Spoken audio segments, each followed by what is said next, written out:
Governance कर रही है, जिसका सबूत ये ट्रांसपेरेंसी इंटरनेशनल की रिपोर्ट फराहम कर रही है कि पाकिस्तान ने 9% गेन किया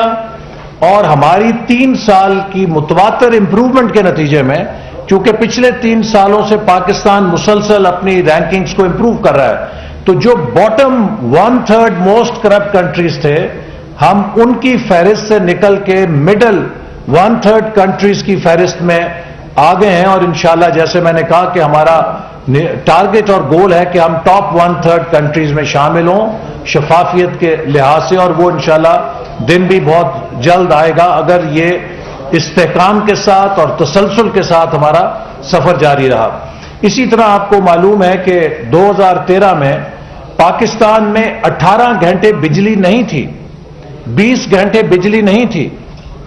जिस मुल्क के अंदर 18 और 20 घंटे बिजली नहीं थी,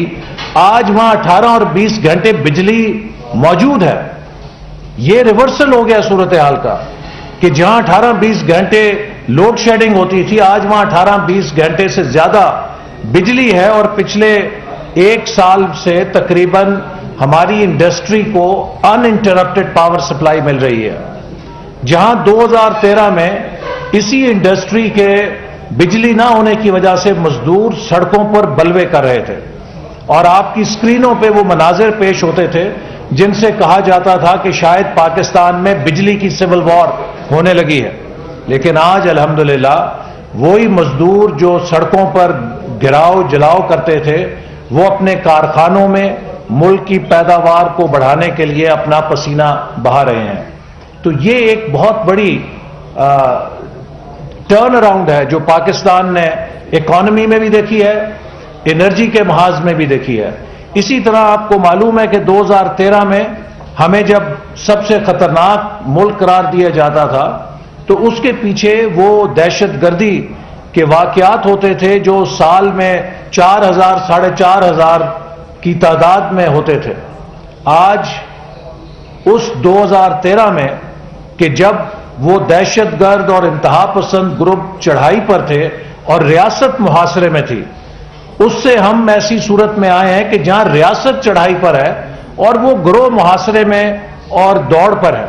और पाकिस्तान में अमन अल्हम्दुलिल्लाह बहुत तेजी से बहाल हो रहा है। इस सूरत में अब इंशाल्लाह हमें यकीन है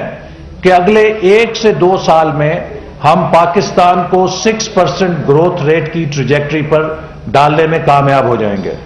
क्योंकि हमें हर साल 15 से 20 लाख नया रोजगार चाहिए अपने नौजवानों को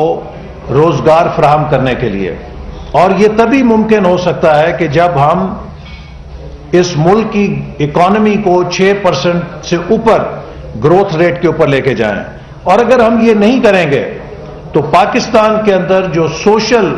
चैलेंज है हमारी नौजवान आबादी का, जिनको रोजगार चाहिए, जिनको रहाइश चाहिए, जिनको खुराक चाहिए, जिनको सेहत चाहिए, अगर हमारी मुल्क की इकॉनमी 6 to 7% पे अगले 20 से 30 साल ग्रो नहीं करेगी, तो ना सिर्फ हम इस खित्ते में बहुत पीछे रह जाएंगे, बल्कि हमारे ये आबादी जिसको हम डेमोग्राफिक डिविडेंड कहते हैं, इसको डेमोग्राफिक डिजास्टर में तब्दील कर लेंगे और मुल्क के अंदर बदअमनी, सोशल अनरेस्ट और कॉन्फ्लिक्ट हमारी मईशत को हमेशा के लिए क्रैश कर देंगे। तो पाकिस्तान की मईशत को चलाना और इसको तेज रफ्तार चलाना हमारे लिए नेशनल सिक्योरिटी ऑब्जेक्टिव है, और इसी मकसद के लिए हुकूमत ने आते साथ ही हमारे जो 2 बड़े ग्रोथ के बॉटलनेक्स थे, एनर्जी और इंफ्रास्ट्रक्चर, इनको टारगेट किया।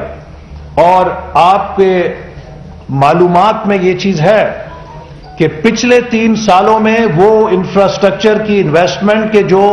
तकरीबन 100-150 अरब हुआ करती थी, उसका हुजम बढ़ के 1000